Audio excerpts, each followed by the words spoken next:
again. I hope you enjoyed your extended break in the show and tell lab downstairs. Even though some people are dripping back in, I'm going to try and get us back on schedule. I'm very disappointed to announce that my personal academic crush, Richard Sennett, is poorly today, and so is not able to finish us off at the end of this session. I was personally really looking forward to that, but he does send his apologies. We do, however, have a cracking lineup for the next two sessions, and I think by then your brains would be very, very full anyway. So we're going to get right on with it. This afternoon, so the final sessions are going to look at how we can think about creative enterprise and how it can maybe have an impact on the economy, or what's the kind of economy that we need to think about to foster creative enterprise. So there'll be different lenses that we look at economic thinking in the next sessions. This session here we're doing taking maker startups to market. So we're looking specifically to this crew for a debate about the opportunities and challenges facing the micro manufacturers and whether there's any truth to the widespread belief that it's becoming more viable to run a maker business. So I'm going to hand over to Haidee Bell, who is Head of Design Programmes at the Design Council, as our chair. Thank you. Thank you very much, Rowan. I'm delighted to be chairing this session. And as Rowan says, we're looking at the opportunities and challenges of micro manufacturers in this discussion, and also whether there's truth about the widespread belief that it's becoming more viable to become a maker business in the UK. And Chris Anderson, in his book on makers, makes a very strong case, as I think we've heard also through a lot of today's discussion, that we're in the midst of kind of industrialization of this kind of DIY spirit, or a revolution for real stuff. We're hearing a lot of excitement about the maker economy as regards its potential to be at once small and also global, at once artisanal as well as innovative, high-tech as well as low-cost. And it's also possible to start small but get big, and I think we've got some great panellists to comment on some of these ideas this afternoon.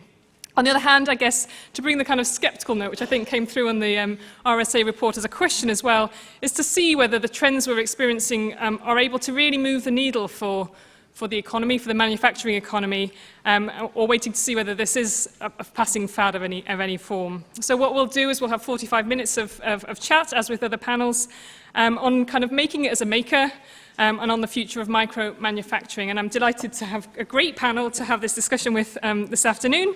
Fee Scott, to my left here, is the founder of MakeWorks, which is an independent design organisation facilitating and celebrating local manufacturing, making and craftsmanship. And in 2013, I think, Fee took a MakeWorks tour, which was a 90-day road trip across Scotland, finding, mapping and filming 120 factories, material suppliers and workshop facilities that could be used by artists and designers. So really getting out there and experiencing it firsthand. The information has been collected and she's used it to launch an open access directory of local factories, MakeWorks, which also runs residency programs, cultural projects, and produces a publication. Fee is trained as a product designer at Glasgow School of Art and has previously worked around the world. To my immediate right, I've got Laurence Kemball-Cook, who's founder and chief executive of Pavegen. Is that how you pronounce your Pavegen, which is a floor tile technology that converts kinetic energy from human footfall to renewable electricity. So Laurence entered the RSA Student Design Awards after the post office brief in 2004 and 2005, and he developed the PostPod, which was a wireless unit that made it easier for postmasters to set up mobile post office services to remote communities. And his entry won £5,000, from which he has established Pavegen Systems, which is using a renewable form of energy to power street lighting and other forms of street furniture. Now secured contracts to supply installations around the world and employs at least 20 staff with a turnover of at least 20 million, as I understand. So we'll hear much more about this kind of story from Laurence shortly. Ande, on the end, is a creative technologist and is a co-founder of Fab Lab, which set up about a year ago, I understand. It's the City of London's first purpose-built Fab Lab. Ande enjoys exploring the intersection of science, technology and art, and has founded and produced events and networks to enable a lot of the discussion about the future of this. Big Data Week, Science Rewired. I also understand, I meant to ask you about this earlier, Ande, that you've run ridiculous marathons. I don't know whether ridiculous is any more than just the 26 miles involved, but maybe more later. And finally, we've got Roland Ellis, who's a designer based at MakeWorks in Somerset House, so no stranger to how it feels to manufacture in the heart of a city. Roland's projects have ranged from classic lighting design to Arduino-based bookbinding, and he's made a living with a lot of sort of forward-thinking projects around taking ideas to new uses. Roland's a graduate from Brunel and has previously worked for studios Wolfgang Buttress, Troika, and Random International. So a great discussion with this panel this afternoon. I'm head of design programs at the Design Council, and among other things, one of the things that I do is run a program called Design Council Spark, which is really looking at how you can find and support inventors from anywhere. And I've done a lot of work over the past 10 years in sort of taking startups in the creative world to market. So to kick off the discussion, I thought I'd just ask each of the panel members maybe to give us a 2-minute introduction really on what their own hopes and fears are about the future of this economy. Anyone like to start? Laurence? So I guess I'm an industrial design engineer, and I first walked in this building, age 22, thinking this is a crazy idea. It's never going to work. I got the £5,000 funding for it. Spent 2 years in my bedroom with a prototype trying to build it. Every VC said forget it. All the government advisory groups said forget it, it will never work. And my university said they'd help me if I gave them 75% of that business. So it didn't really get anywhere. I then, with my prototype, broke into the South Bank. Installed it illegally overnight, took a photo of this illegal installation, put it on my website saying, celebrating our latest installation. I was the only one who celebrated. We closed a 200k deal with one of the largest shopping centre groups in the world through them thinking the product was real. There's a huge chicken and egg. So it worked. It worked from that. I believe as an entrepreneur, you should know no boundaries. I've done everything from being arrested at Downing Street for illegally installing my product to being beaten up by breaking into North Korea to try and install my Pavegen products there. But what we've done over the point is we've taken an idea to mass production of thousands of units. I've used manufacturers in the UK, India, China, all around the world. I don't do it in the UK anymore, simply on a cost issue. But throughout that journey, we've set up in over 200 sites around the world, using the energy of footsteps in a way that's never been done before. We've got a really, really strong patent portfolio. We've got an amazing engineering design team who are focused on how to make something, but how to make it for manufacture. And there's a huge gap in the UK on really great design for manufacture hardware individuals. And I guess through my journey, transitioning from a kind of hack lab style, just me, a stool, bits of metal, duct tape put together, to visiting factories all around the world and actually establishing those production lines, to right now, last month we closed a £2 million funding round, the quickest grossing crowdfunding round in history in clean tech. We went to raise £700,000. We ended up raising £2 million, so it was really exciting for us. I'm now building out big production lines to do volume to take our product to the next space. I am looking at the UK, but I'm also looking elsewhere because it's really easy to do that right now. We specifically manufacture in Romania. Some of the things that I guess we're working on is we're rolling out in the US with directly with the Mayor of Washington. The Pavegen will be powering areas outside of the White House. We're also doing large installations across Singapore, Korea, and Australia. And recently, even 4 days ago, we covered the lanes in Brighton with our largest UK array, and it's now powering all the Christmas tree lights in Brighton from people walking. And you can also see it in Heathrow Airport, where it was our second largest UK array, where all the corridors in T3 are powered using the kinetic energy of footsteps. But our challenge is, how do we make a product really cheap, really, really efficient, but also super durable, and we have to find the right manufacturing partners to do that. So really excited to talk more about our experiences today as a kind of engineering-led entrepreneur. Thanks, Laurence.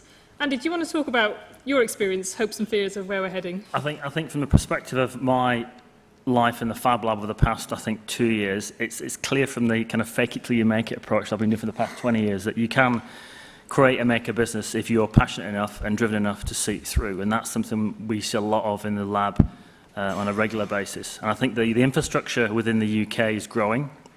At the moment, there are, I think, 40 labs in the open workshop network in London, and around 15, probably maybe 65 by the end of 2017, as Barclays are about to roll out a series of 50 Eagle labs, which are effectively Fab Labs across the UK. So there is the appetite at senior levels within large corporate organisations, not only to, I guess, build social value and social cohesion using kind of Fab Lab as a network, but also create value for the individual.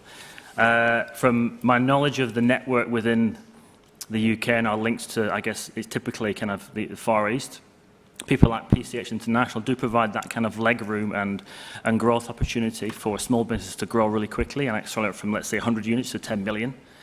But there are some gaps in terms of how do the individuals, let's say average Joe or Jane in the street who has an idea, walks into a Fab Lab, prototypes it, they don't know the process to go through to create your liquid mold injection, to create your circuit board, to create optimum efficiency in chips. And there is a gap, I think. I think that's the biggest challenge from my perspective that we need to kind of face as a kind of maker community. Running a maker business is a completely different kettle of fish, as I understand. And you'll never become rich running a Fab Lab or a maker space or a hacker space. Obviously, they serve different purposes, but supported with some kind of equity mechanism like a fund or an accelerator, that's where you start to create value for the space, and they become a real value for communities to be able to develop businesses and products really quickly. Thanks. Thank you very much. Fee, would you like to comment on your hopes and fears, I suppose, for the... Quite a lot of hopes and fears for the manufacturing industry. I guess, yes, I mean, MakeWorks is, most of my time is spent in industrial estates. We go and find mainly small-scale batch production manufacturers, also material suppliers, so your tanneries, your sawmills, that kind of thing. And we document them, and so anyone can know who to contact, basically, and so it becomes a much less intimidating experience to go and get something made. I guess my hope and fear is that people actually use these brilliant, brilliant fabricators and commit to doing that. I know there's a cost issue. I know there's all these other things around wanting to make your business the biggest growing, fastest growing business, but actually I really want to live in a country where we have skills, we have people have an understanding of how to use their hands. Fixing a thing is totally normal because if you don't know how to do it, you'll know a metal worker who does, and you just have that conversation. That's just kind of how it's done, and that becomes the normal thing that is across this country and around the world. And I think that kind of conversation about local and then how do you make that into a much larger scheme of things is really interesting. Like, can you email your designs to halfway around the world for your customers around that side of the world and they make it there, rather than shipping finished products, so that participatory side of things. So yeah, my fear is that it dies off because it is really fantastic, and yeah, we should keep supporting it and going to use these people because they're amazing. So yeah. Thank you. And finally, Roland? Yeah, certainly, I definitely mirror that. The one thing that I haven't, maybe wasn't mentioned before, is that actually I worked in China about 10 years ago in manufacture, and so then coming back to UK and being a designer working in various studios, I really hope that manufacturing does continue to carry on in this country. My father and also my brother are in the industry as well. My brother's only 21, he's just doing an apprenticeship now. And in the make space, there's some space that I really enjoy, and I hope that the community thrives. I was in there this morning cutting something on the CNC, so yeah. Thank you, great. I wonder if I could pick up on some points that both Fee and Ande, I think, were making really about the gaps in understanding between people working in different parts of an idea development. And you talked a little bit about the kind of normalising of conversations. I guess your whole project was about normalising conversations and enabling those conversations between manufacturers and designers and makers of any form. Whether you feel that what the kind of opportunity is there to bridge that, if there is an opportunity, and what we should be doing about it to enable more of the gaps to be filled. I mean, I think language is a huge thing. Like the amount of design students. I know, like I came out of art school having, like I went into the workshop quite a lot, but actually I learned most of my making skills based on doing internships and apprenticeships in factories over the summer, which was an incredible experience. But coming out of art school or coming out of any institution and not understanding how things are made, and then expecting that you can go into manufacturing or you can get your product manufactured, like that just doesn't make any sense. So yeah, I think that's maybe, and then bring people together. I mean, it is quite simple as well. Like I think, some of our, as much as what we do is online, and it's very much open access online, some of our most successful things we do is when we get manufacturers and designers and artists in the same room and we make them speed date so they meet each other and they realise that they're all just humans trying to make things, and it's just bringing those industries together. Like I think this morning, what I was a bit frustrated with was I guess we're talking about this new economy and this new vision of what we could have with manufacturing, and like who's bringing the actual manufacturers, the small scale family run firms, like why are they not in this room today kind of thing. Yeah, I guess that's, talk to everyone. I think that's the open up outside your own bubble. I think there's also a bit of a naivety. I mean, I was educated in the early 90s, which kind of gives me my age a little bit. I think that's my degree. And that when you create a product, I think in the world of Etsy, you can create many things on a really small scale, crafted, bespoke for the individual, and you do small runs, and it works, and it's kind of a lifestyle. It depends on the individual. If they're looking for scale and like a Facebook or an Instagram of the hardware world, because that's the space I'm trying to move into. I'd like to retire early. Not earlier. I think that there's a gap in that, when you create your product, what about CE certification? What about power supply, 110 volt versus 240, the US, Europe? What about safety concerns? You're making things for children under the age of 13 or 9. What about materials you're going to use? And from my experience in working with a lot of individuals in the lab, they come in with a great idea, they get to a prototype, it's like, okay, I want to get to market. How do I go from 100 to 10,000? And it's a child's lamp, and the first question I ask is, how are you going to certify it? And they look and go, what do you mean certify it? So I think there's a gap. I think some of that gap can be, I guess, augmented in education. Maybe the industrial designer has that aspect and they go their masters or their PhDs. So there's actually almost like a vocational piece to getting the product to market, because the machines are now with us. Lasers can cut laser machines, so that the machine can make the machine. The 3D printer can print parts of the 3D printer. So the more these machines, the more the resolution of the machine is increased, that the quicker the machines can make more machines. And once you get the knowledge to use the machines, you start making more things with it. And then almost like an open economy of products that get to market quicker, but without the certification, who's liable for that product that gets to market?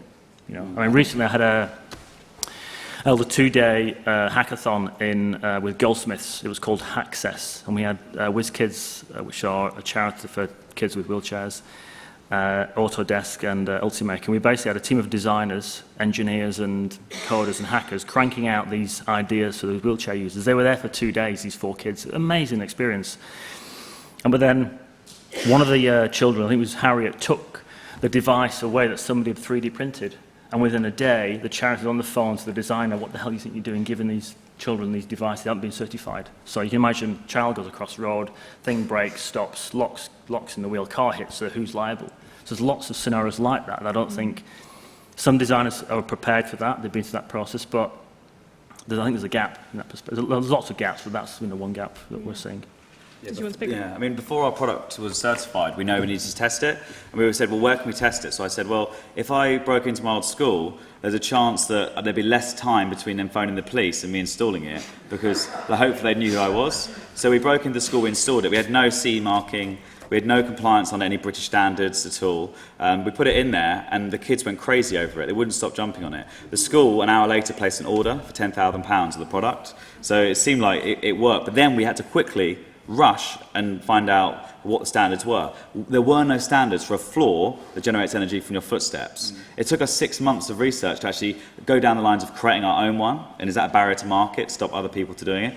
We realised, if we're going to raise £500,000, do we really want to spend 100k on some standards, or should we go and actually focus on product? So we found the easiest standards we could and made it compliant to that. And obviously, things like, if you put it in a train station and someone stands on a tile and it generates energy, that's great. But if it interferes with the navigation equipment on a train and it kills a whole trainload of people, you're in big trouble. So things like EMC were vital. We spent ages zapping the product and making sure that it didn't emit rays over a certain area. But that was certainly a massive learning experience that I was never taught about. I didn't even know it existed until we got into that point. And we were like, Monsanto point in 5 years from now, where it's affecting your brainwaves. Yes, now it's so important for us. We're ISO 901 compliant. So as a company, and our management procedures have to go through that. And every new product iteration, you have to quickly go and test. So we need to make machines to test our product that have to outlive me. These things are going to go for like 50 years of just non-stop destruction testing our product. And we had to invent those machines because we couldn't buy them. And that was took me 2 years to figure that out in the early days. So it's really important. Yeah, I mean, it's picking up on something I think the last panel we're talking about a little bit about this kind of what's the right space to be in, figuratively and physically, in terms of transitioning from one phase of a development of an idea to the next. And I think, from your point, Andy, about the kind of fake it till you make it, to I guess your tactic of a little bit do it till they catch you.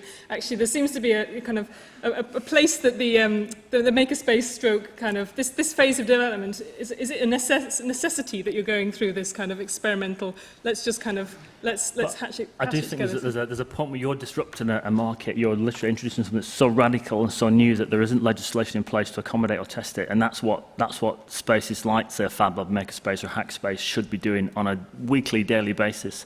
Because we're going to evolve as a human race to solve all the kind of world issues. And so that innovation, it's the legislation that will never catch up anyway in time, irrespective of how quickly we innovate. And so your model of breaking into school with some kids and try and work it, obviously at the time it worked. Thankfully nobody died, but you've got a great product at the back of it. So it's taking those risks that are, I guess, relatively safe and low impact that aren't going to harm people. Yeah. I mean, I wonder if I could take it back to this kind of wider question and maybe pick up on Roland's point earlier on about how much easier is it to become a kind of designer and make a business now in the UK. Could you talk about your experience on that? I think it's very easy. I think the tools are there, and I think with a space like MakeVersity, there's a peer review system. So going back to this point of the getting something certified or something like this, the knowledge base is all there in that community. And the first thing that when you start talking to someone in this sort of space is they describe their project that they're working on, and then you'd refer to 3 other people that have a similar background, or it might be advantageous for you to have a chat with them, and then instantly you have years of experience at your disposal. Anybody else want to comment on that? I totally agree with that. That kind of like pay it forward system. I remember when I started, I was instantly introduced to lots of other people that sort of could see the potential and what I was trying to do and this kind of thing. And then now if I get like students approaching me or anyone else who's just starting out, it's an instant, come into the studio, let's have a chat, and then we can help each other out. I think it's a very, that's something that is to be supported, and is very, I think I really notice a difference in that from the design community. And then I guess my other hat is I'm in the tech community, which there is an element of it, but sometimes there's a little bit more, I guess, protection around ideas sometimes. So I guess it's been quite nice to, have both. Yeah. Is there a moment of transitioning out of these sort of spaces and into business? I think very much so. I mean, I've been maybe working in the design industry for 9 or so years, and I think at the minute it works for me very well. And the people that are around me some of them are a very similar position, and eventually I want to go into more manufacturing, and so it won't necessarily work so well for me, because it's really for meeting people and for developing ideas and being inspired as well. So this summer we managed to make 1,000 items within Somerset House, and they were PCBs that were digitally bound as books. But doing that at any larger scale, obviously it has to be done remotely, and so you could have an office in that particular place, but you get to a certain point where you need to be detached from it. But then you become part of the later community where you can go back to events and still be inspired by what's going on, and potentially have new employees coming through that system as well. Mm-hmm. I think it's never been easier to be like an entrepreneur. We could probably disappear for half an hour, come up with an idea and a sketch, put it on Kickstarter by the end of the day. If it was really cool, we could do like $4 million in the next week, and then suddenly everyone's bought it, and then we go, right, how are we going to make it? I think it's so easy, it's almost dangerous how easy it is right now. According to Forbes, 543,000 companies are started up in America every month, and of this, 90% fail within the first 18 months. So I think it's easy for an industrial designer to make a product and sell it, but the skill sets of a designer are often not right to actually build a proper business that, in a way, I'm an industrial vertically integrated enterprise. I research, I design, I manufacture, I install, I decommission. That's a real headache. I can't believe I've actually taken it to that point. But you need to be so careful to fulfill these orders. And we've just seen the first batch of Kickstarter projects failing. There was a drone that was like a little fly, and they raised $3 million, and they went under. And there's a lot of upset people out there. And more and more people who get upset, it's going to mean legislation comes in that wipes the whole maker scene off the face of the earth, because there have been these failures, because the government has to protect consumers. So I think there needs to be maybe, and I think PCH International do come in and sit next to the designer and say, look, we'll ship 1 million products for you. You don't need to worry about that. And that's great. And I think we need a bit more support between big companies, because some massive companies are turning up out of Pebble, and these little ideas are turning into huge things. So I think there needs to be an extra layer of support there, so it doesn't all just disappear in 10 years' time. What are the types of support? I think some legislation against Kickstarter to prevent that drone crashing, because effectively I'm now a creditor for that, because they've gone into administration.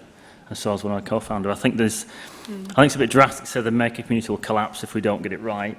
But I think that things like Kickstarter, Crowdcube and Seed is a different equity-based place, regulated by the FSA, but things like Indiegogo, Kickstarter, Crowdpatch, they're all really easy ways to get products to market. You can make short runs of a product, but that also means that there's less waste as well. You're not producing 10 million widgets for 2 million kids, and the rest end up in a dump site like the Atari games from if you ever saw a story from the 70s and the 80s.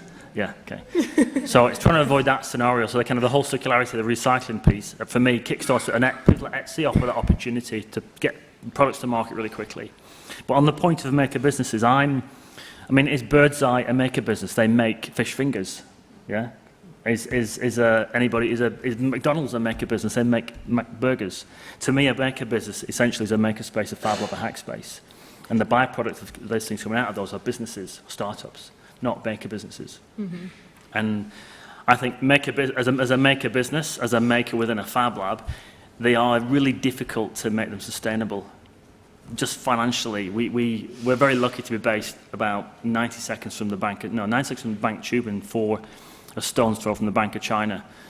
We're right in the heart of the city. And we have very favourable terms with our landlords, the Mercers. But we've been very fortunate to be able to take that from a standing start in a year and be sustainable, mainly because of the kind of rent and rates are not what the chaps across the road are going to pay. I know Somerset House has been quite fortunate with their property. But if you're in a city, let's say Manchester, Leeds, Sheffield, you're going to have to pay rent and rates, and it also depends where you're located. If you're in the community, you can work off a membership model. If you're in the city, at 5 o'clock, everybody goes home, or they go to Browns across the road. And so our model is completely different to everybody else's. It's slightly more consultancy, more about events and sponsorship, and raising the awareness of funding through different means, as opposed to having a core membership base, which is what the Maker guys do, Maker Business guys, which is a different model. We don't have desk space. Yeah. So I think Maker Business, to me, it means two things. Yeah. I mean, in that comment you just made about maker businesses versus businesses that have some sense of sustainability or exiting the maker spaces, it seems to me that you're kind of landing on a kind of, is this a question we need to be dealing with? What's the kind of sustainability of them? Is this a kind of sustainable practice? And I wonder, maybe the question is about what you think are the kind of interventions we might need, whether it's at policy level, whether it's actually, to your point, I guess, Laurence, about there's more support required to make the chain unbroken, really, so that there's a sort of sustainable economy in all of this. Is there one ask that you would give to I don't know, the central government, local government, some other form of kind of somebody with some clout in all of this to say this is the change we need to see? I think for me it would be fix it, don't throw it. And that, for example, I can now buy a Hewlett-Packard printer for about £20 inkjet, but I need to replace the plug on the one I've lost. It's going to cost me 26. Do I throw the old printer and buy a new one, or do I replace the one I've already got? So there's a question around the manufacturing of these machines. Obviously, they come down in price and get faster, get quicker. That's a question I think that I can't answer. I don't know what that one is. Mm-hmm. There's a question on education, which is how do you educate from a very young age about how do you fix and mend things using a Fab Lab that's on, or a makerspace on your street corner, or a shared space, or a shared shed, or whatever. There's a whole model there that yet to unfold. And there's one of cost. Who's going to pay for all of this? So when we generate all these funky new hardware devices and send them out, who's going to pay for the cost of the update, the maintenance, the shipping? Software's dead easy. You just send it up late through the App Store. Hardware's completely different, which I'm sure you'll realise as time goes by. Yeah. I wonder if I can ask that's the other three on the panel, really. Could you say what the one thing is that you would ask of anybody you think has some power to make a change to help the maker economy to develop and scale?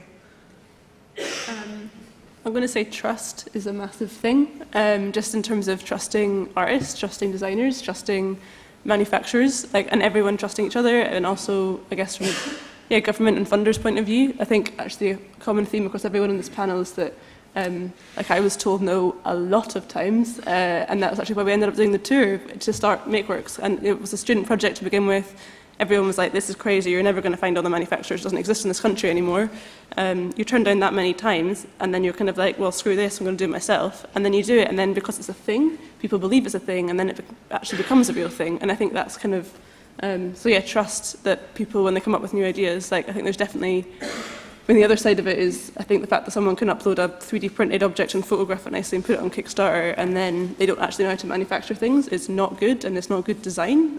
Quite frankly, people should be able to design for manufacture, and that's, it's really important to understand both of those things. But I think trust is the overall thing. I think before you get to that point of meeting fabricators, then the networks, I think, is probably the point I would make, because I think that's just super important. That's why it's really cool what you're doing. I use various networks all the time to connect with manufacturers, and I don't know quite how I'd do it without it. I think that's the main thing. Yeah, I mean, the Open Workshop Network in London is fantastic. Like Liz Corbin and Zoe, I think, is in today somewhere. They've done a great job to connect, I think, 45 different labs, from bronze sculpture, railway steam guys to, you know, metalwork, woodwork. That, as a community, works really well in London. I don't know how if it operates outside London, like in Liverpool or Manchester or Helmet Pub, but they're having that kind of network of, I need a kiln, and half an hour later back, I've got one, it's available at 3 o'clock, great, let's go and use it. That community piece is so beneficial for us, and I guess other people who are part of it as well. Yeah. So community. Continue networking. Yeah, social cohesion and community, yeah. So, yeah. I guess the word I'd use to describe would be like, people have got to believe. I think now we're seeing the first billion-dollar valuation hardware companies. So Fitbit, GoPro, Nest, you know, they've all, you know, flotation or big exits have just happened, proving that actually investors can get good returns. You know, that's what it's about. We're all in the world of, we need capital to grow our businesses. Banks don't exist, as far as I'm concerned. You know, they barely give any capital to businesses that don't have 5-10 years of trading history. So I think we need people to believe in hardware startups. Now, could that be done through the government giving the incentive to help them to like a loan? But then there's obviously issues around competition law. You know, the Chinese government recently put massive cash into very low interest rates to all the solar companies in China. That knocked out all of Europe's solar manufacturers. So, you know, and there is legal proceedings going on around that. I think the enterprise investment scheme that's been introduced by the government that gives 50% tax rebate to anything people invest in companies is brilliant in the UK. We have one of the best ecosystems for early stage investing, which means there's been quite a nice funnel through of hardware businesses getting into that. But we need people to believe. We need investors to say, I'm going to make some money out of this, because that's how we're going to actually make it happen. So if we can all have faith, and hopefully GoPro and Fitbit and all these other amazing hardware companies are going to start to flourish and really show everyone that hardware is the way forward. On the GoPro, it's interesting, there's been a lot of Chinese imports coming from eBay that have actually started to really impact their bottom line, and that's probably because obviously China doesn't always adhere to copyright and design patents, but the fact that as machines become of a higher resolution, the ability to create your own GoPro in your house is, I don't know, 5, 10, 15 years away, and therefore there's a question around design and copyright and patenting that's going to approach every company, from Lego through to Bird's Eye when you start printing your fish fingers at 5 o'clock on a Sunday afternoon. Fish fingers as a maker business, I like that. I'm going to open out to the floor now. Anybody got questions for the panel? Yes, please.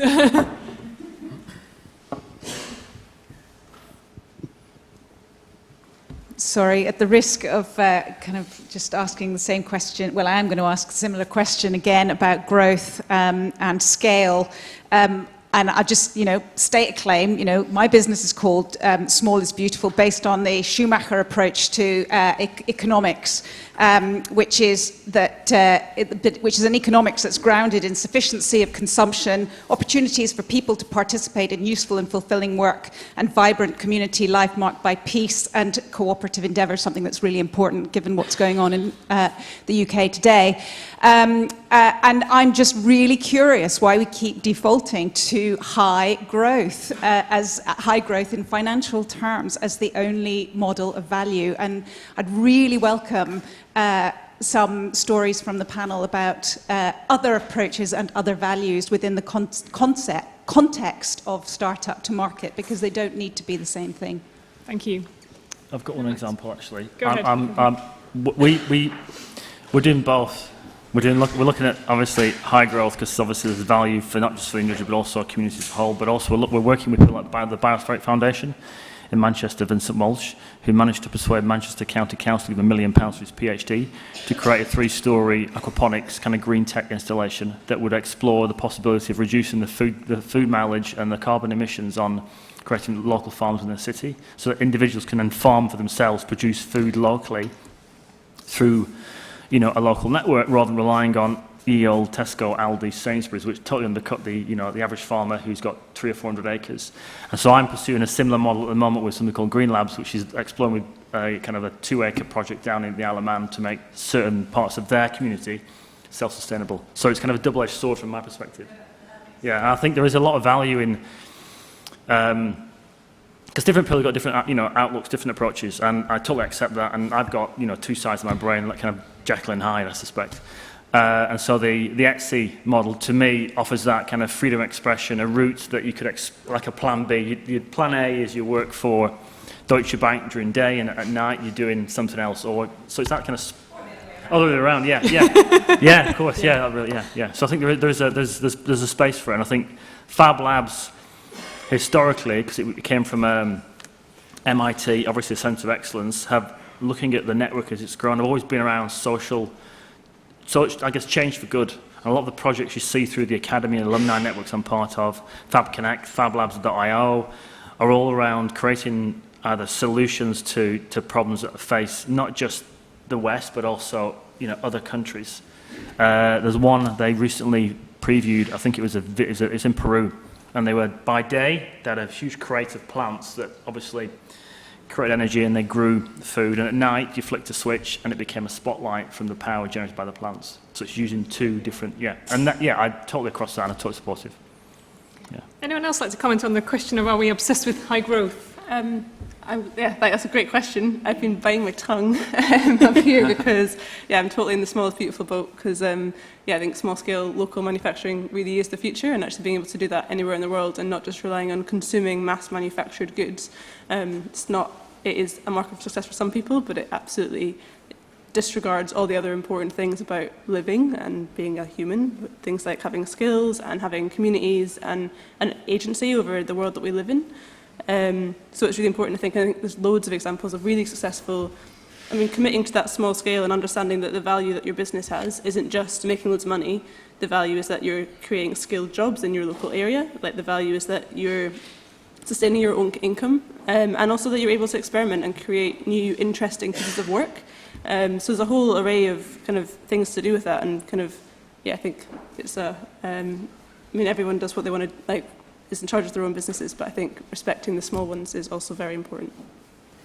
I think there's a bunch of, thousands of small manufacturing companies in the UK, but what we've seen recently is they're all transitioning up the value chain, and they're all going from the people that used to make sheet metal shelving for Asda are now making cockpits for military devices and aerospace, all those things, and they're just charging higher margin on less products, which means people like me going into those factories, I can't have a conversation with them because they only want high margin. And I think for us, our objective is to change the way that every community in the world uses energy, and we want every community to be able to access our technology.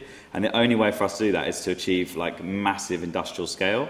We want to list the business eventually, and I guess to convince investors to give us the capital to even start, we had to have a massive vision, and we've now, have 45 staff employed in the space of making. I found that I couldn't employ engineers in the DFM space in London. I have to have open office in Cambridge to get all that the brains there to work really well. But there's a lot of great small maker communities there that will access and use the manufacturing.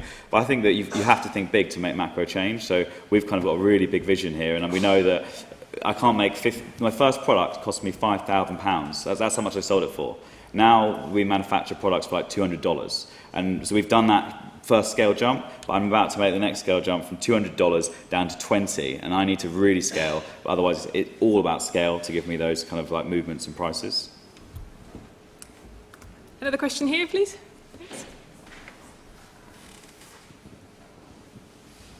I'm just curious about the sustainability of the products that you produce and how they affect the environment within your areas.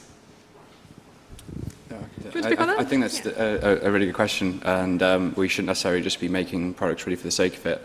It's all well and good developing companies and people having more jobs, but we shouldn't be making more landfill. So as a designer, I feel very responsible for every product I make and how much impact it has, and the process that it goes through when it's being made, and the end life of that. So I just think it's really about design education and making people understand that certain materials you need to find a way to actually recycle them. So, for example, having a monoplastic car, something like this, it's really the future. picking up on your question and just wondering whether there's a broader question. I think we talked about it earlier about kind of taste or the kind of consumer demand on all of this stuff. And I wonder whether you're seeing that people are asking for are asking questions about kind of circular practice in the way things are made. Or anybody. I think there's an argument around the psychology of marketing involved in this somewhere where we're actually told what we want, which is the iPhone is a great example. 20 years ago, when I was a kid, we didn't have mobile phones, obviously there are benefit.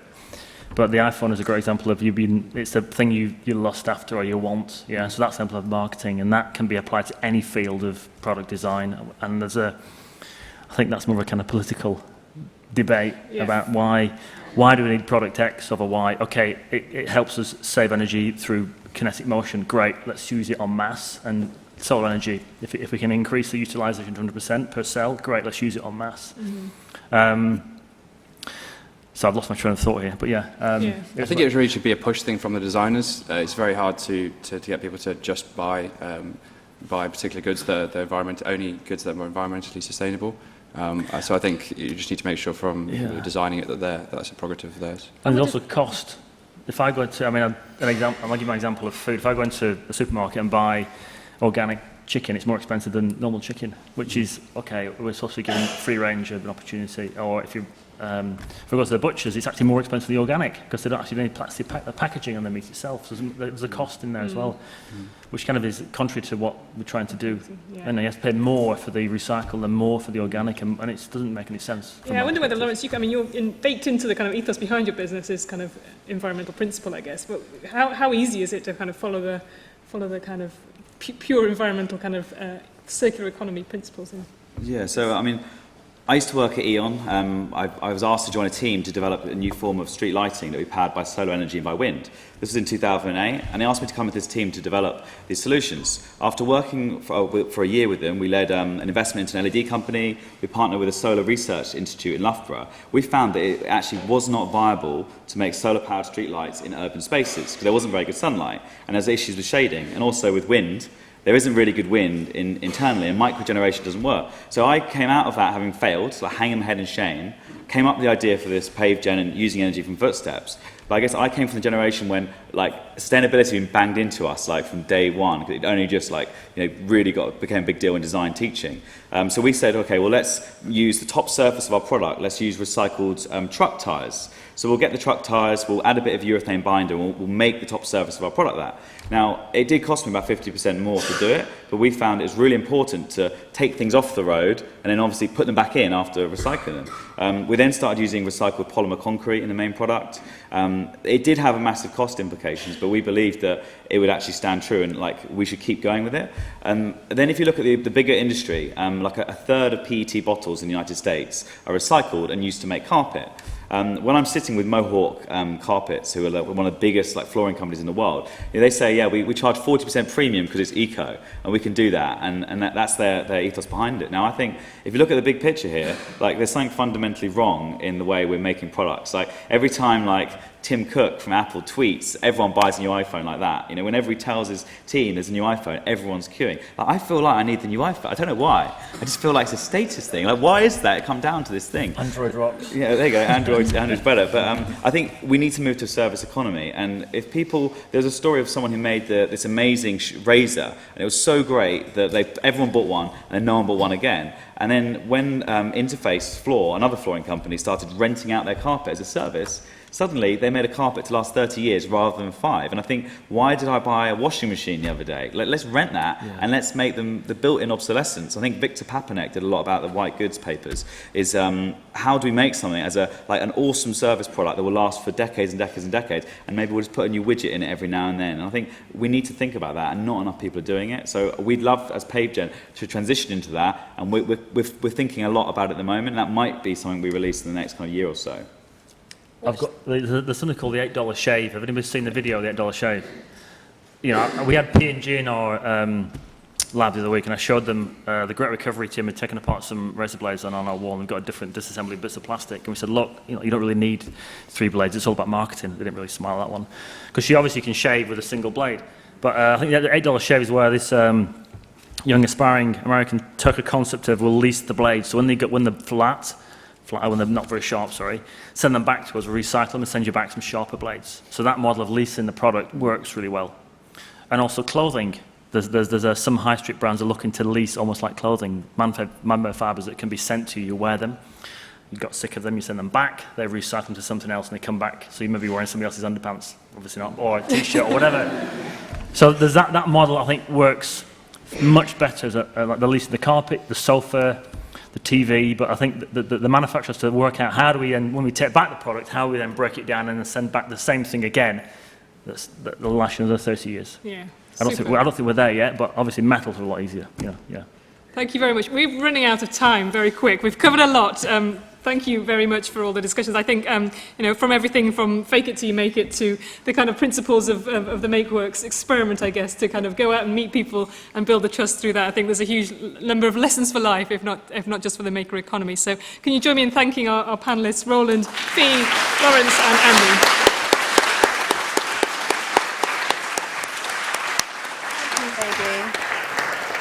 Thank you, Haidee. We're now going to have another seamless transition. Thank you for leaving us on wearing somebody else's underpants.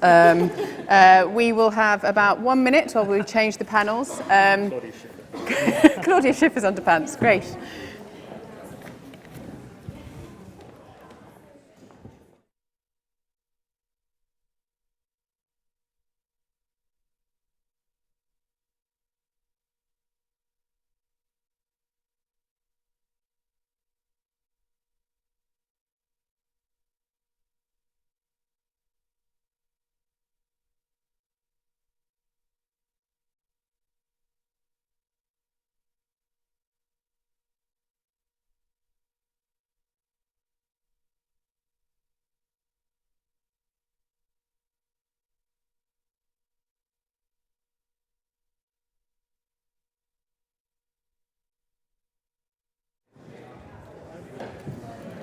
We're going to switch quite rapidly to our final session of the day, and we will address that problem that has come up repeatedly over the course of the day to think about economic growth and the role of the economy in the maker movement.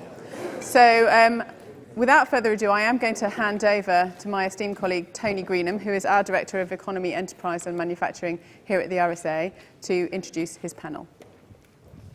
Thank you, Rowan, and welcome all of you to the final session of today. We have, of course, saved the best until the very last, because this is the session where we will gaze into the tea leaves and read our futures. We're going to break out the RSA crystal ball and invite our panellists to tell us how the maker movement can help us to forge an economy fit for the future. So in a moment, I'll introduce our panellists. We'll have, as you'll be familiar with the format, we'll be having a short discussion before we invite you to join the conversation and hit us with your questions. So allow me to introduce, firstly, on my right, Professor Tim Jackson, who is Professor of Sustainable Development at the University of Surrey. He's the author of Prosperity Without Growth, which he wrote when he was at the Sustainable Development Commission, which caused not a small ripple at Her Majesty's Treasury. The very idea of questioning growth, of course, being something that seems to send politicians into some kind of spasm. But nevertheless, he did it, and he's with us here today. Next to him, we have Kate Raworth, who was the creator of the concept of Doughnut Economics. She is a refreshing kind of economist who realizes that the economy is here to serve society and not the other way around. So we're delighted that she is with us. And then on my left, Vinay Gupta is a global resilience guru. He works with Ethereum, which is a form of blockchain-based, although I probably will say that's a crude characterization, but he's an expert in distributed forms of technology. He's also the inventor of the Hexia open source building, which some of you may be familiar with. He'll tell us more about that later. And so the question we have in front of us is, how can the maker community, how can the maker movement help us make the transition towards a different kind of economy? And, this is the moment of the day where we have to remind ourselves of the context in which we're holding this event. We are facing 21st century challenges that are huge in their scope. We have demographic trends of scales that we have not seen before, not just population growth, but the shifts of populations, aging populations in the north, very rapidly growing populations in the south. We have huge inequality. Inequality always comes up very high at the Davos World Economic Forum Summit as being a challenge. So we have these demographic shifts and challenges. We also have the ecological challenge, which, of course, the COP21 negotiations happening as we speak in Paris, but not just about climate change, but the degradation of ecosystems and the depletion of natural resources.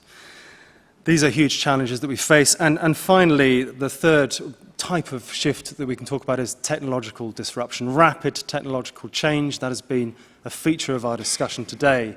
That, of course, can be a force for good, but that's not necessarily a given.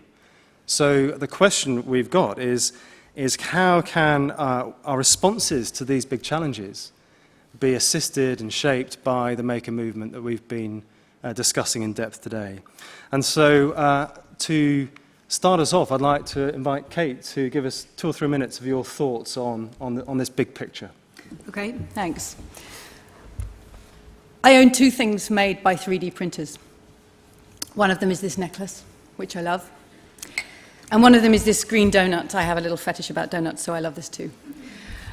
But as Ande Johar said this morning, let's not obsess with the products, let's talk about the logic behind them. And I want to talk about the environmental logic behind these. So thanks to this fantastic summit, I met Sylvan today, who's from iMaker, and he told me all about the environmental logic behind these products. They're made from nylon powder in a SLS technique, cooked at about 300 degrees Celsius. Waste powder is dusted off. They can't be recycled. So they are part of a very 19th and 20th century linear economy, where we take a material, make it into something, use it, and throw it away. And he said, you could grind it down, but why would you? I mean, it's so cheap to buy the powder. Why would you grind it down? It's probably going to damage your printer. And then he told me about PLA, which is a much better material, because it's made from cornstarch, which is, by the sound of it, recyclable because it's biodegradable. But Ande told me that this one is probably the leader in PLA materials. It can be reused 4 times, but then you can't reuse it anymore. So that's better, but we're coming nowhere close to the world's greatest 3D printer, which is, of course, nature. The way that nature creates.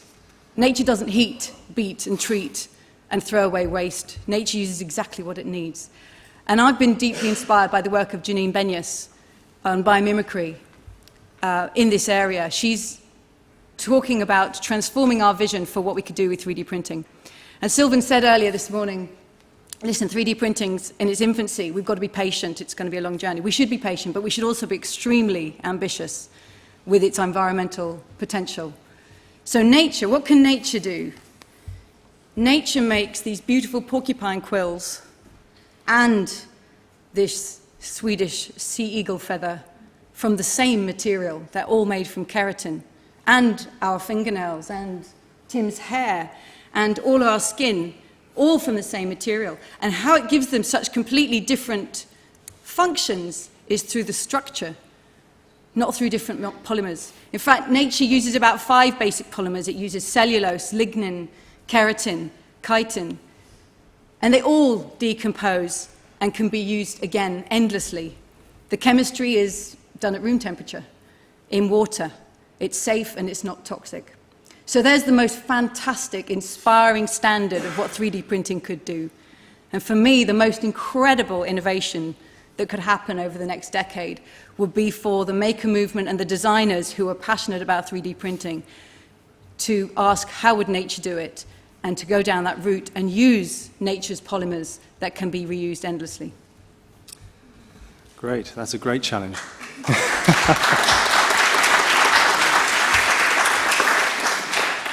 Vinay, can I turn to you next? Because you're also a systems thinker. You think a lot about resilience, which is an important quality of systems. So what's your take on what the maker movement and what that represents can do to help us meet these challenges? Well, so I have a very simple, very crude definition of the challenge, which is that we've got 5 billion people, that cannot be allowed to industrialize, because if they do, it will completely destroy the world. We don't have enough ecosystem niches for 2 billion rich people, therefore there's no potential of having 7 billion rich. And the question then is, what offer do we make to the 5 billion people that are not going to be allowed to become industrial? And exactly which 5 billion that is will move around. As you see the collapse of the UK manufacturing economy, those jobs move abroad. But the total number of manufacturing industry jobs is going to remain constant or go down with time. It's certainly never going to reach 7 billion. So what do we do for the people that will never have jobs and never be able to access massive amounts of, say, fossil fuel energy? They won't have heavy access to raw materials. The total global per capita distribution of copper is something under 5 kilograms, assuming that we extract all known reserves. You have to double check the number. I think it's about 5 kilograms for all of the copper that you want to use in an entire lifetime. So with these kind of constraints, the question is, how do you design a lifestyle for 2/3 of the planet who cannot follow us onto this temporary high burn plateau? Right? They can't come up here, and in fact that temporary high burn plateau is in itself unstable and it's gradually beginning to dissolve. As you can see if you've got kids who are attempting to find work right now, that's a result of them being unable to get onto the plateau because the plateau is kind of this kind of post-war fiction. It only exists because of colonialism creating enough concentration of resources to produce the illusion of the middle class. It doesn't actually exist, it's not there. Right? And that's why it was so vulnerable that when you pricked it, it began to dissolve. So my take on this is that you can use advanced knowledge to substitute for either intense energy or esoteric materials. A really simple example of this is a thing called a biosand filter, which is basically a large column of sand contained in something like a big bucket. And you have alternating layers of sand and gravel, and it helps if it's the right sand and the right gravel. You want it to have a certain consistency. And then on top of that, we'll grow a nice thick layer of pond scum, and that column will take out just about all of the pathogenic organisms that you would find in drinking water.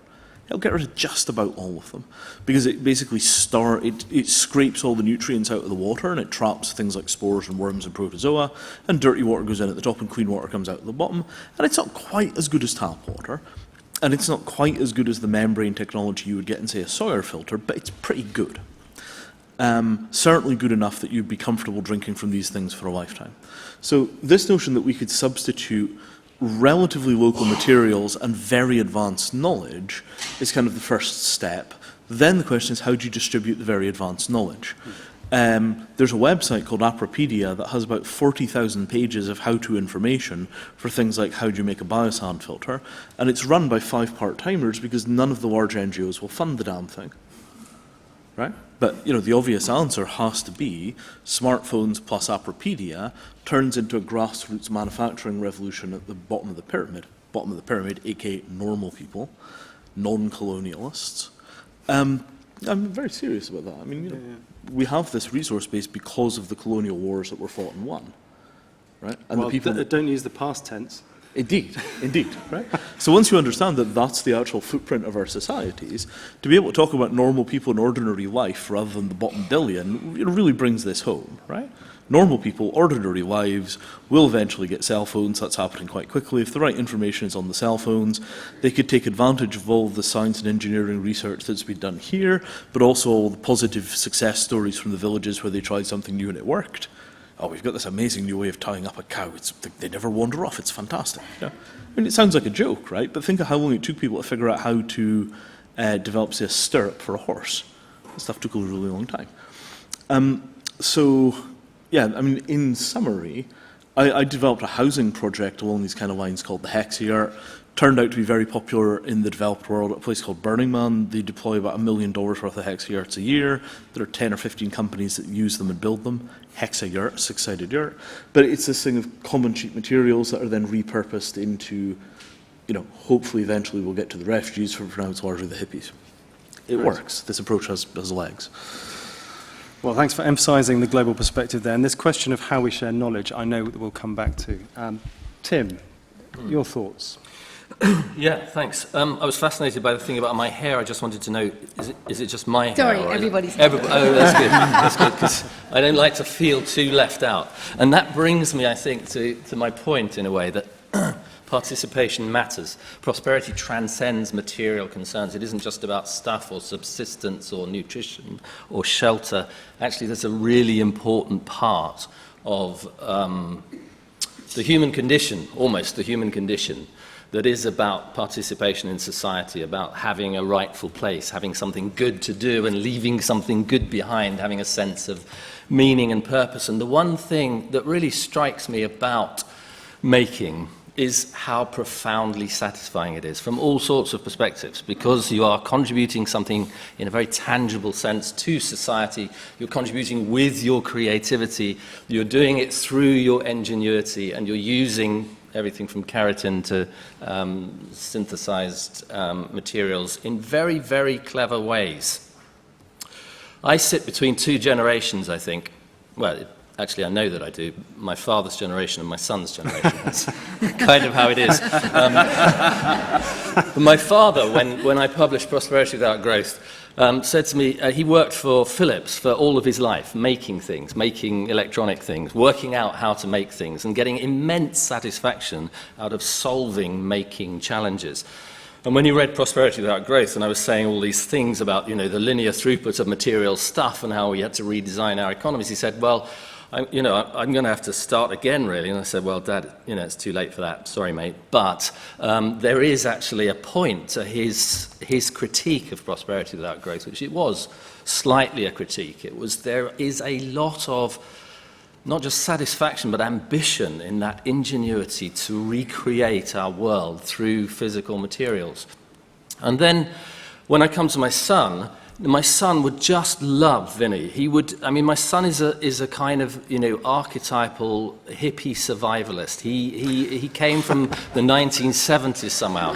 Why he's now only 17, I don't know, but he loves the idea that we can be self-sufficient, that we can be out there in the wild, that we don't need these massive oppressive structures. We don't even need money in his world. We need the creativity of our own handiwork to provide for ourselves in a sustainable way without screwing everything up. And for him, basically, it's that simple. And so that absorption of our ingenuity in material tasks to create our world is an incredibly important one. And me, stuck in the middle, I just want to emphasize that one thing.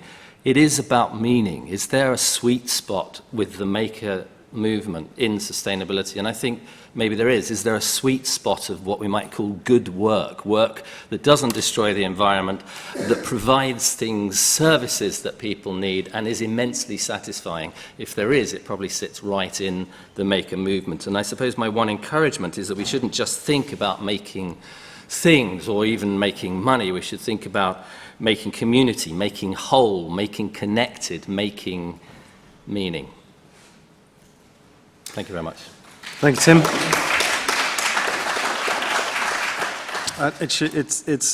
I believe it to be a true story, but I haven't personally verified it, that at Lehman Brothers, they had a sign on the wall that said, "Make nothing but money." Oh.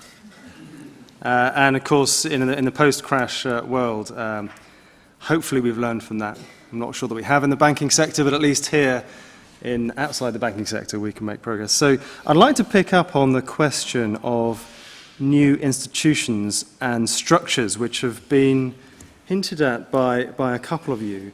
So this came up in earlier panels, that actually the current sort of legal structures, the current organizational structures we have, maybe the current ownership, governance structures that we have, are not really suitable for a world where we need to deal with all these rapid shifts, and we have a much more decentralized power over the power to make.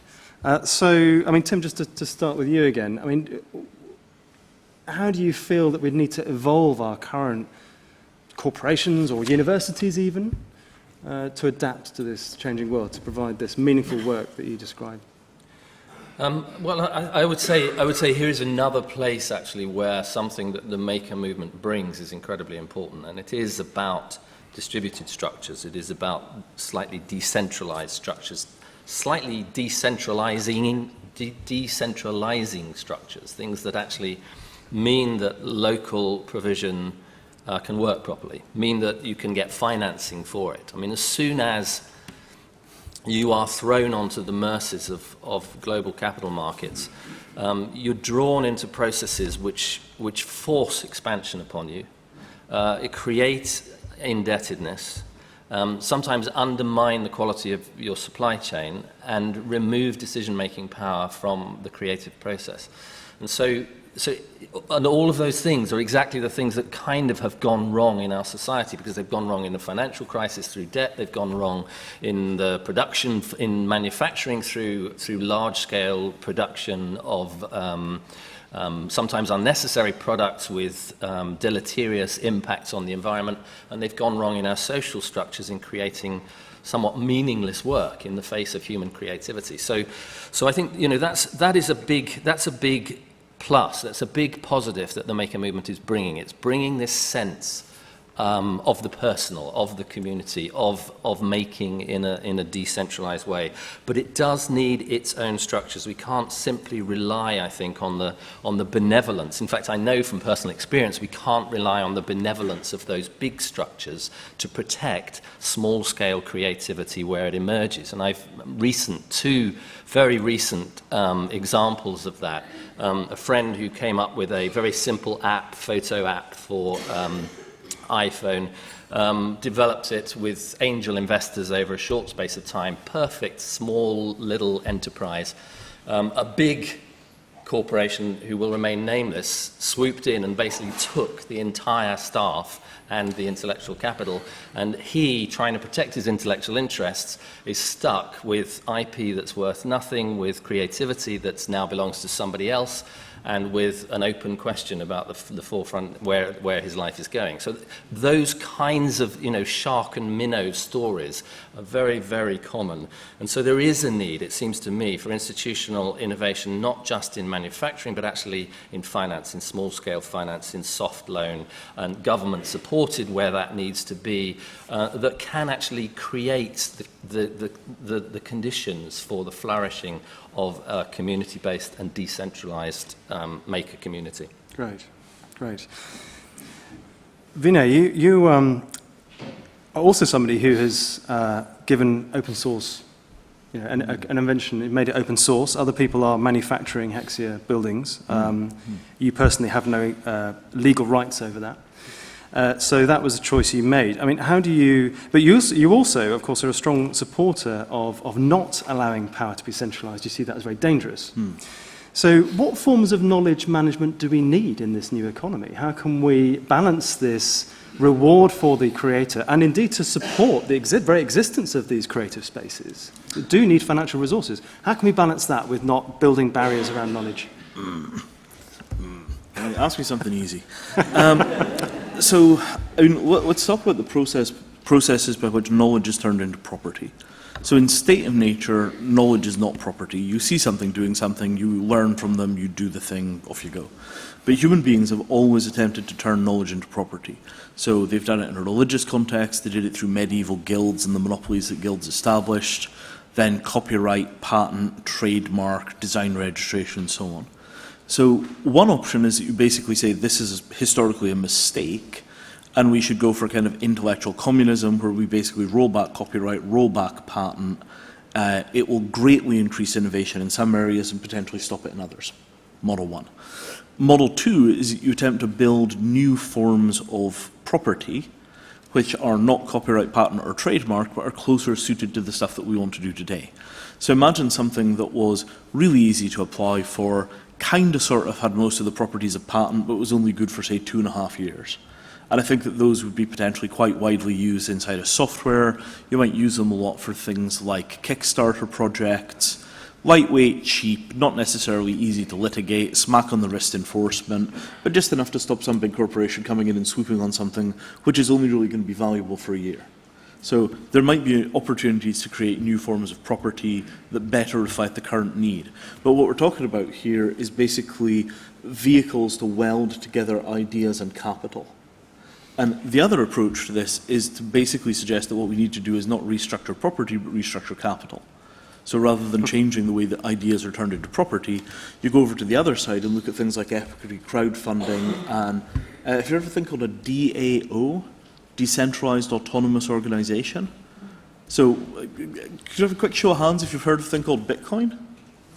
Okay, so what Bitcoin did for cash, right, you know, instead of having a central bank that issues money, you have this thing called a blockchain and it issues bitcoins. There's a thing called a DAO, Decentralized Autonomous Organization, where you have a blockchain, but instead of issuing cash, what it issues is companies. So instead of having, the transaction is that I send you a Bitcoin, the transaction is that you get 20% of a company, and then we all vote online for who the director will be, and then that person controls the bank accounts. So the prospect that you could basically do equity crowdfunding, where you crowdfund money into these DAOs, and then you fan that money back out again, along with very fine-grained political control, I think you could get some really, really interesting kind of sort of dynamic democratic capital out of those kind of structures.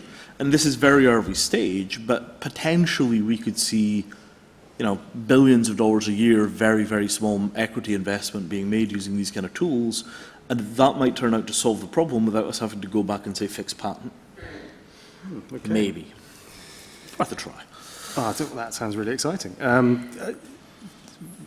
So Kate, I'm quite interested in and the audience here really loved your point about what can we learn from nature in the maker movement, and what more can we learn? I mean, have you thought about how that can be embedded more? I mean, is that a question of more knowledge, or changing the institutions, or is it something about values, or how can we make that happen? Great. So one thing nature does is be abundant and give things away all the time. In forests, trees give to the fungi around them, and the fungi give back to the trees, and they have an amazing gifting to each other. And one of the things I loved in the maker session earlier downstairs was going around the tables and just trying to get the feel of all the different makers I met. So there were the guys with the Nature Bites bird video camera, which was great. And I said, so we're not for profit, he said. I said, well, what, would you just sell it? If B&Q or somebody came along, they'll buy a company. No, because we're not just making a video camera to video birds. No, we want to create a community. We want to put children back in contact with nature. That was the mission. The product is just a means. So there's a living purpose to their enterprise. They're gifting to children, putting them back in touch with nature. There's not money in that, because that's not a market, that's a value. But they're using a market to get in touch with them.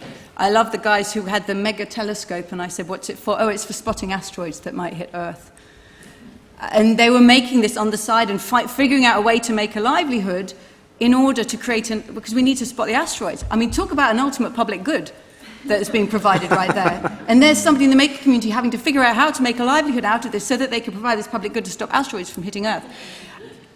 Somebody this morning was talking about people who took time off work to help check the code of the kids' robots so that they performed well in the show. When we come to work in a company that's focused on maximizing profits, it asks us only to bring a tiny slither of ourselves to work. And I think what I'm getting to is I think that the shareholder function, the shareholder design of companies says just bring a little bit of yourself. You just said layman say, make nothing but money. I mean, talk about writing it on the door frame. That's not who we are. When we go home, we give things to our neighbours, we check other people are okay, we gift and share and exchange all the time. And what I've found so rich about today was meeting so many makers who don't want to patent their product. They want to keep on being designers and move on and create the next thing and put it on the commons and see what somebody else does with it. So how do we create business structures that allow that to thrive? If you go for the shareholder value maximization model, you're not going to get it. Because that says, oh, I see value, well, I need to capture that and monetize it. I don't just give value away. So can we create not-for-profits? And just as Vinay was talking about having a 2.5-year patent, we need so many innovations in the kinds of business structures that reward designers for contributing to the commons, that reward people for having a living purpose to their company, that generates so much value that never gets monetized but creates meaning, as Tim is talking about. So there's this wonderful generation of meaning in our communities through making, just as forests generate huge value and sustain themselves. We are trapped at the moment, I think, in the clutches of 19th and 20th century business models that swoop in and steal. And it's not just a matter of opening up not-for-profits, but I think the ultimate act of sustainability or social responsibility of a large corporation is to change its articles of incorporation and no longer be a shareholder-driven maximizing organization. Because if you are one of those, I think you will never be able to be generative and generous in the incredible potential of value that there is. So we have declared the end of the shareholder PLC here live. So thank you for that. No, no, although it's worth observing, of course, that a lot of these current forms, you're right, these historical forms, the limited liability corporation, were invented to cope with the last industrial revolution, which was the machine age. We are now in the information age. We perhaps do need, these are out of date, these models. We need to evolve them. So I'm very tempted, can I ask you also if you could give a very short answer to the question, which I think has arisen, and was in earlier panels as well a little bit. So is our very concept of work, does that work anymore in this new, the division between paid work over here, things I do as a hobby, which may be in a makerspace, and we were hearing that, you know, even within makerspaces, the melding of people who are sort of there all day, trying to earn a living, start businesses, and those coming in the evening after their day jobs, that's a really fruitful sort of environment. But actually, is there, you know, is that that barrier dissolving between sort of the 35-hour paid week, you know, and other things we want to do? So what does the future of work look like in the maker movement? I suppose would be my sort of quick question, if you can give us a handle on that. I'm not sure that barrier was ever there, really. I mean, it's almost like an artificially created barrier that perpetuates the appropriation of work for centralized structures. And actually what most people do around that is negotiate the need for meaningful activity, either in their workplace or out of their workplace. If you're lucky, and I do count myself lucky here, you can do that within your workplace to some extent. For many people, that is just not an option, and they therefore recreate it outside of their workplace. Well, the one thing I would really, you know, seriously underline, I think, is it's almost, to me, as much of a human right, that meaningful participation in society, as is food, being well treated, access to water, a climate that's worth living in, and so on and so forth. And so creating that legitimacy for work is an ongoing task. And I think the maker community contributes to that. It doesn't have by any means the only rights to that space, but it is potentially an incredibly important facilitator of our human need to participate constructively, meaningfully in society. Thanks. Kate, what's the Doughnut Economics answer that is equally as good but slightly shorter? If governments were to introduce a basic income so that everybody had a guaranteed livable minimum income on which to survive, and then on which you can build if you want to do other forms of paid livelihood, that would completely liberate creators from what we call work, which actually, when we say the word work, we just mean creating or activity that's paid. But of course, the work we do is way beyond what's paid. So you could introduce a basic income, free up designers, free up creativity, and people who want to collaborate, and generate masses more value that won't all get monetized, but will hugely tap into the well-being of society that way. Brilliant. Well, the RSA is in fact going to publish a report on our own proposal for a basic income just in time for Christmas. So look out for that. Vinay, your thoughts on work? Well, I think the basic income is obviously a sort of direction that we're headed in. Unfortunately, I think the basic income will turn out to cause as many problems as it solves because it distributes money but not power. You know, it's not going to, for example, re-enfranchise us inside a democracy. It's simply going to create a kind of, you know, a Roman-style dole problem. I think that when we discuss work, one of the problems that we have is that we pretend that work happens inside of the nation state. But in fact, it doesn't. Almost any job has an enormous international component, which is the raw materials that you use to perform the job or where the customers and the clients are. And if you think about work globally, the bottom line is that there just aren't 7 billion jobs, there aren't 5 billion jobs, there might be 1 billion or 1.5 billion jobs in a world when we've got roughly as many people in full-time work as we have at dollar-a-day absolute poverty. You know, we've got about 1 billion people with chronic malnutrition, we've got maybe 1.5 billion jobs, and in between we've got all the peasant farmers that basically are, you know, at home on their land growing vegetables for a living and could move to the city and get a job maybe, but it turns out that the living conditions are worse than they are on the farm.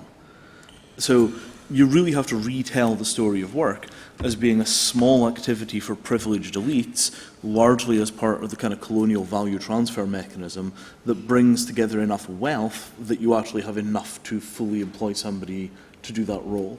And when you refactor work and really look at what the long tail looks like in both environmental impact and social impact, right? You know, all of our computers are manufactured in China by people that have no ability to organize unions, and you've all seen pictures of the conditions under which the iPhones are manufactured. You know, where exactly is the edge of this thing you call a job? And then you put a maker movement into that. You know, show me a phone which is 100% manufactured by people who share a standard of living roughly equivalent to mine. Right? Could we actually see the maker movement begin to introduce genuine justice into the manufacturing system, or is it going to be that we'll buy all the raw materials from China and then we'll put them together here into boutique devices? Are we actually going to fix the social justice problems inherent in the manufacturing economy, or are we just going to say, well, where the raw materials come from is not our concern? Well, I think that's a great question, and I almost feel like I want to put that question to our audience actually, and see what they think, see if they've got a good answer for it. So now, please, if I can, I'd like to take questions in threes as we've done before. So, if you'd like to say your name and who you represent, then please do. If you don't, then it's fine. Try and keep your answers or questions brief. So, hands up, please. Who would like to ask a question? We can start with lady in the front row. Hi there, my name is Chrissy Nicholson and I work with the East End Trades Guild. My question is really about this sense of community and meaning. I was at the Makers Assembly quite recently and Janet Gunter said that if you put a price on what she described as care work in the maker community, it would be at the same value of the financial services. I'm not quite sure exactly what the figures were. I would kind of call it community organising because that's my specialism. But how do we do that kind of connectivity? What are your kind of ideas for kind of making sure that that is happening in order to build the structures that we need? Thank you. And gentleman here in the second row. David Perry from the Common. Okay, David Perry from the Common Foundation. I was just getting really excited as Kate spoke about the alternative to the sort of shark-like international organisations that are ruling the world at the moment. And then I remembered the NHS, which seemed to be exactly the preferred model that you were offering, Kate. And here we are sitting here at the time when it's being systematically dismantled and turned over to the sharks. So I just was struck by that as an irony. Right. Well, I think we'll start with those two. So, well, Kate, would you like to kick off? Yeah, okay. So I think we've been occupied by a very dangerous economic narrative for a good half century, which is mainstream economics, which tells us about the efficiency of the market. You know, any student who ever studies economics, the first thing you learn is this, you even probably know what I'm doing. This is a supply and demand curve, and you learn all about the efficiency of the market in delivering value and utility. And then you learn about the state might have to step in, but actually the state's pretty incompetent. You learn about the incompetence of the state. Could fix market failures, but will probably screw it up, and it's probably quite corrupt anyway, so you don't really want the state to intervene. As for the commons, it's a tragedy. Tragedy of the commons, really can't do anything. If you want to manage commons well, you need to assign private property rights and hand it over to the market, which does things efficiently. This narrative has completely occupied the economy, and a beautiful example of the NHS clearly still occupies the economy. One thing I think is exciting about the digital revolution is that it's starting to help turn that narrative around, because you've got Microsoft on one hand and Linux on another hand. You've got Linux, the world's most widely used and preferred operating system, which was developed in the commons, outbeating the market. So suddenly something's flipped there. You've got the iPhone, which, thanks to Mariana Mazzucato, everybody now knows all the key functions of the iPhone were developed by government research, which will go to the parts where the private sector won't reach. So suddenly that narrative needs flipping. And I like to provocatively flip it and say, well, actually, what we're really coming to realise is the limits of the market. Markets respond to things that have a price, and they serve the needs of people who have money to pay. That's an incredibly limited criterion to function by. We need the leadership of the state, not to go first, but to set the protocols, to create 2.5-year patents, to require us to use renewable and recyclable polymers. So we need the state to lead, but particularly to unleash the dynamism of the commons. The maker movement is proving the dynamism of commons. It's absolutely transforming and rescuing its reputation, which got ruined in the late 1960s. So I think actually we're moving into a new era of realizing the limits of the market. We need the leadership of the state, to create that space for the dynamism of the commons. One thing you could do, what about if you said all research that is publicly funded goes into the public domain? I mean, it's kind of logical, isn't it, that publicly funded research becomes open source information. And then if people want to create an enterprise, you work off that base. That would be one switch that a government could do to transform the power moving from the market and that desperate desire to patent everything and lock up innovation to open sourcing it right there. So I think we need to talk this new narrative, but the commons from the digital and the maker movement is really helping to change the story. Too late for the NHS. And what about this question about, instead of the market determining what people get paid for different activities, the idea that we need a more... I mean, I'm looking at you, Tim, because you questioned the role of money and debt earlier on, and do we need new ways of valuing people's time or trading people's time? Yes, I mean, absolutely. I mean, I wanted to respond to this question about how do you get it to work, because I think it's a really, it's a really important question. And I do think about it a lot. I'm not sure that I have any particularly wonderful answers, but I think about, in this context, I think about the film Witness. If anyone remembers, there's a 1990s film, Witness, with Kelly McGillis and Harrison Ford. And, there's this, it's a really, for a maker community, it's a wonderful film to watch because it really captures in all sorts of ways that spirit of what it means to make something and what it means to make it in community. So there's this wonderful scene in the middle of the film where Harrison Ford has escaped to an Amish community where there happens to be Kelly McGillis hiding away as an Amish woman. And he is recovering from having been shot because he protected the witness to a crime. And so what you have there in the middle of that film, and it's Peter Weir, who's a fantastic filmmaker, and in the middle of the film, he takes 10 to 15 minutes to describe visually, nobody talks to anybody, the process of making a barn in an Amish community. And it's entirely dominated by, well, apart from the sort of, rousing music and the fantastic cinematography, it's dominated by this sense that actually it is always possible for communities to come together in community projects with quite often local resources, of which the most important is their own time, energy and creativity, to create a big project like this barn. And then that was about halfway through the film, it's almost like the apex of the film, this is wonderful, even though he then trashes the Amish community by having Harrison Ford beat up some people in the street on behalf of the Amish and undermining the entire moral basis of doing I might have to sort of ask you to speed up the film praising. Yeah, it would have been probably quicker to watch the film.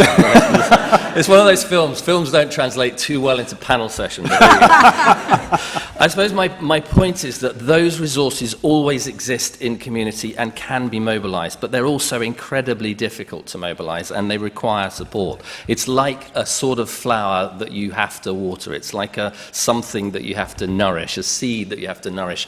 And having supportive government, as Kate was pointing out, and Mariana Mazzucati has pointed out, if you can put those billions of dollars into commercial companies like Apple, why can't you put them into communities? And for government to know that actually community needs training, it needs skills, it needs spaces, it needs places, it needs support, and it needs that ability actually to come together and build the wonderful barn to the rousing music. And that's, it is something that communities can do for themselves, but there's a huge role for government in facilitating that ability.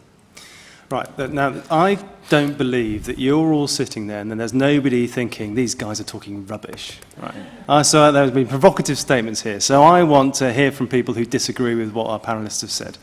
I don't mind hearing if you've just got a question, but let's hear from people who want to put a dissonant note in. So we'll start with this gentleman, second row back.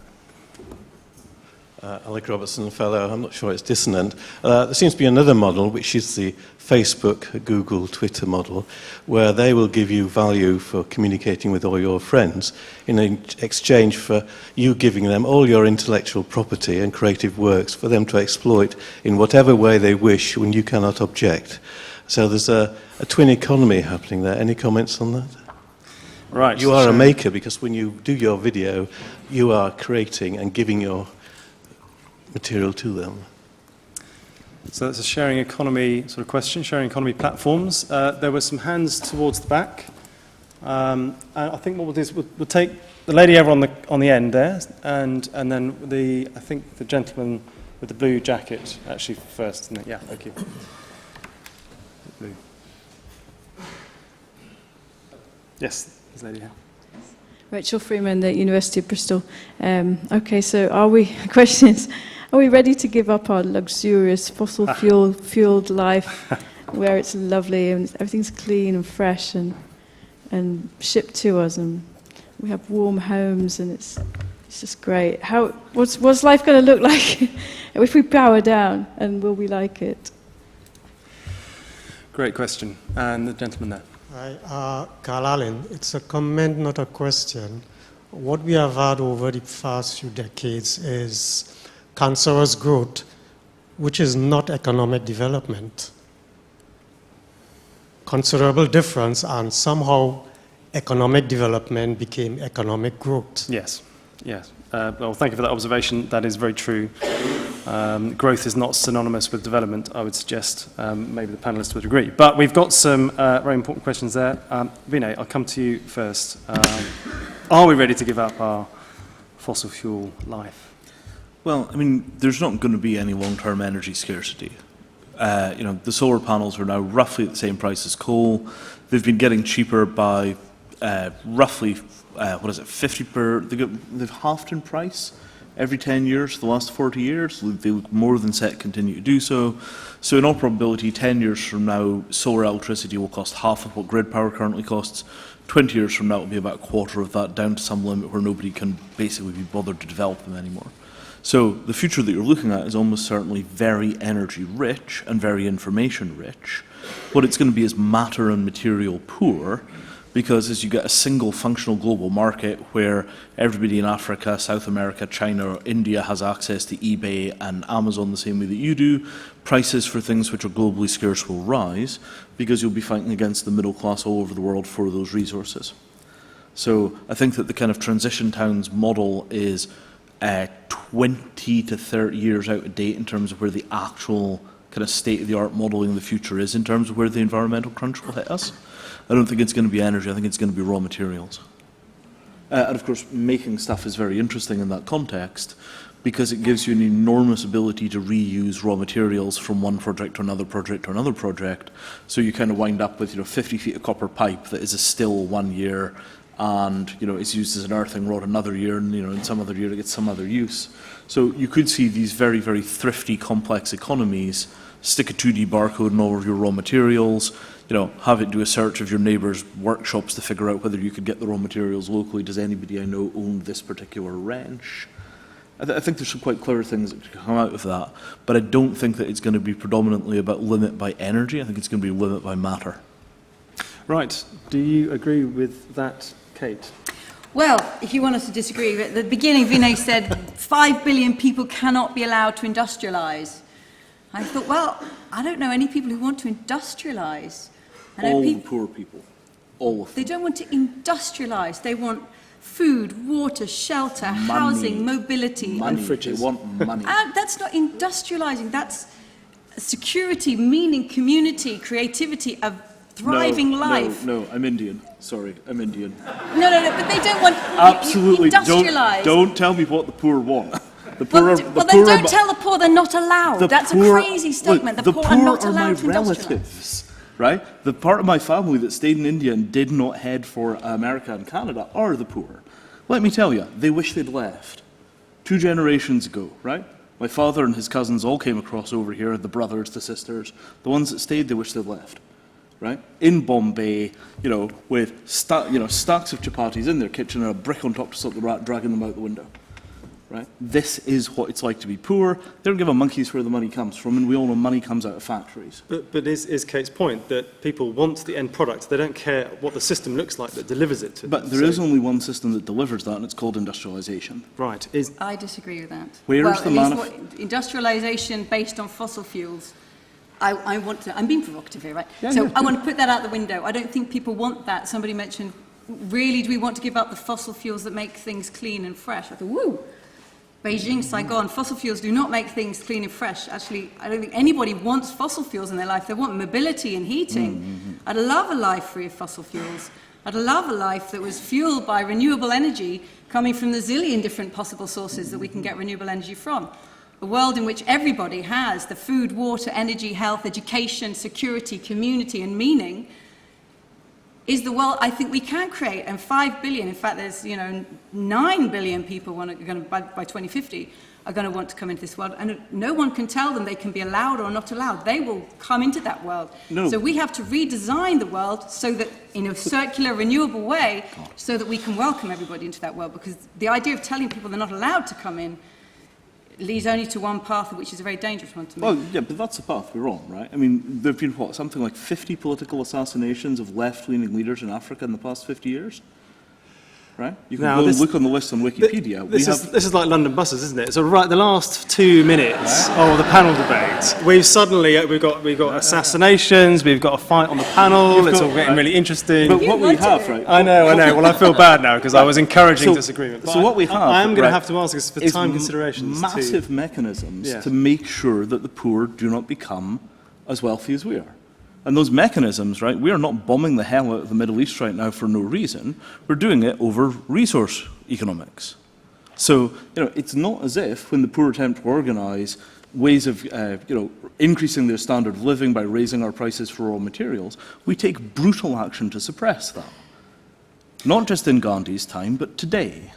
We do it in a shareholder-driven, fossil fuel-based economy. Capitalism was always colonialism. So there's never been a difference. I'm going to ask now for the panel to give their closing thoughts, and I'm going to start with Tim, so that these two can cool off a bit. And, this is just starting to get fun. So, I mean, just to return us, of course, to this is the Makers Summit, and we are sort of trying to think about what can the Maker movement bring to these huge issues, these huge global problems. So, Tim, what are your wrap-up thoughts for us? I thought it was a really important conversation, and I thought the question was spot on, really. If we power down, are we going to like it? My Maker son decided he was going to camp outside in the middle of winter one time, and I thought, well, okay, if you can do it, I'll give you all the blankets we've got in the house, you can have a go. He had his mates round. In the morning I got up, and outside the door was a little piece of paper with an arrow saying, Zach, in here. And he'd come in the middle of the night, abandoned his friends, and was out for warmth. And actually, at some level, that captures to me exactly in an intergenerational way where we are. We're in a society in which that level of comfort has become so important to us that it won't be easy to power down. And we can't go asking other people not to power up. So then the question becomes, is it then just all possible, as Vinny wants to suggest, I think, to do that with technology, to bring us all to that comfort level with technology and to keep on increasing that comfort level with technology so that we can grow our economies, even in the richest economies of the world, again and again and again and again ad infinitum. And that, I think, is the point where Kate's point about actually we should look at what nature does is incredibly important, because when you look at nature, you don't find that much that goes on growing forever unless it's the kind of thing that destroys its host and reduces its ecosystem to nothing. And so the lessons of those two things are firstly that we're in a complex place, secondly that technology is probably not going to do everything, thirdly that there are gains, there are wins in that powering down that increase our sense of meaning, that increase our sense of participation, that increase our sense of satisfaction, and the Maker community has a vital role in building that space for the creation of meaning in which it's possible actually to have more fun with less stuff, even in the richest economies and in the poorest economies. And it's the real challenge of creating prosperity in a meaningful sense without destructive growth. Great.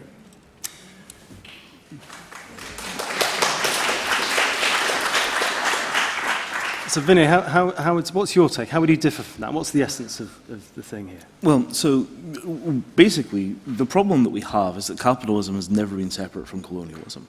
As we begin to see other countries begin to get quite some of the benefits of capitalism, what happens is that colonialism comes here.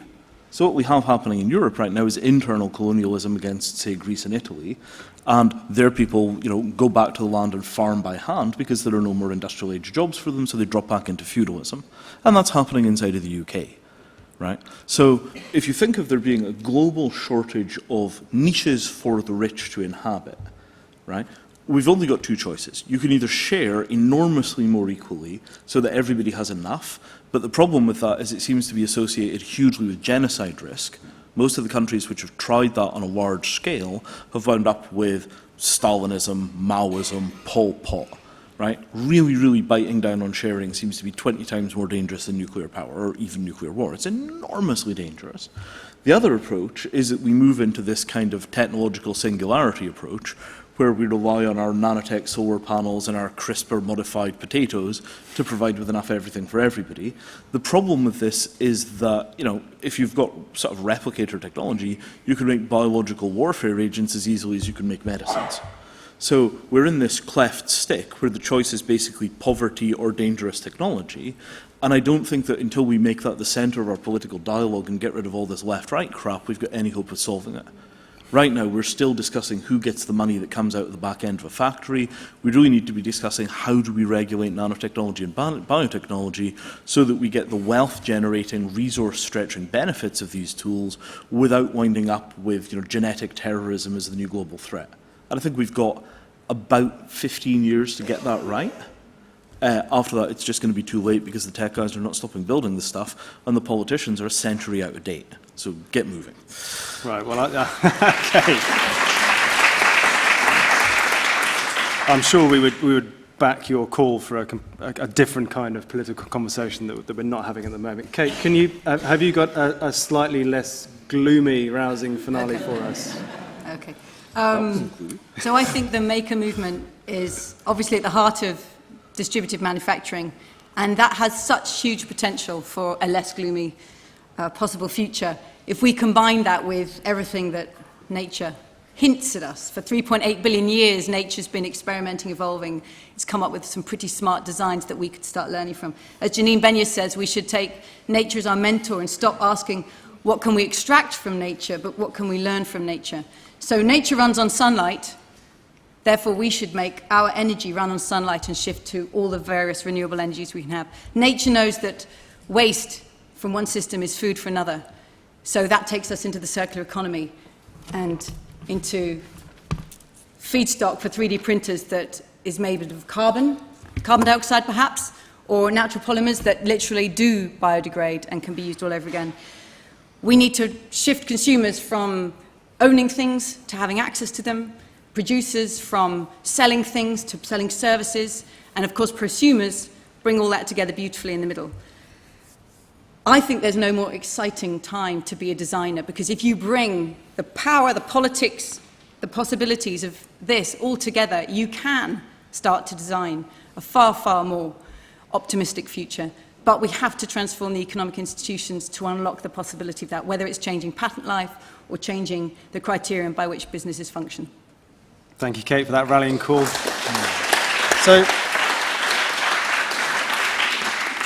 So before I hand back to Rowan to just wrap up the day, can I ask you to join me in thanking our three panellists and indeed yourselves for a fantastic final session. Thank you. Thank you very much. Thank you to our panellists today, and thank you to all of the panellists who joined us today. It's been a roller coaster of a ride through a wide variety of things, from the introduction to the next industrial revolution, what this maker movement looks like. I don't think we've necessarily cohered across the day with what a maker movement is, but there's certainly been a lot of very interesting conversations. Someone came up to me in one of the breaks and said, could you just get someone to clarify what a maker is? So I hope we've tried to challenge that within a lot of the content that we've done. We looked at the tech through that atoms bits and everything in between, thinking about how technology might save us in the end. In Meet the Makers, we talked to craftsmen and entrepreneurs looking at different creative enterprises and some things that were, bearing the fruits of their making. And then we looked at some of the practicalities in the afternoon, thinking about how maker spaces could potentially be the new factory floor, which largely was responded as a negative. No, they are fail spaces rather than factory floors of the future, or uncertainty factories. I thought that was quite a nice way of framing it. And then there was a constant call for why are we taking this to market? Why is it all about scale? And we went to the taking it to market section to really think about what is a mixed economy that this maker movement might fuel. And it's not just necessarily about scales, but new types of businesses that were illustrated. And it was definitely the fake it till you make it came up very much within that. Although I did think we maybe needed to investigate Laurence Kemball-Cook and his serial burglary and breaking into places, but we thought we'll just let that slide. Finally, on the economy, what we can learn from nature and what we can do with this movement. Growth is not necessarily, as you say, Tony, synonymous with development, but certainly the essence of the maker movement, as our report says, is ours to master. So I hope you were inspired by today. I hope you take away some lessons learned, and please join us in thanking all of the panellists from today.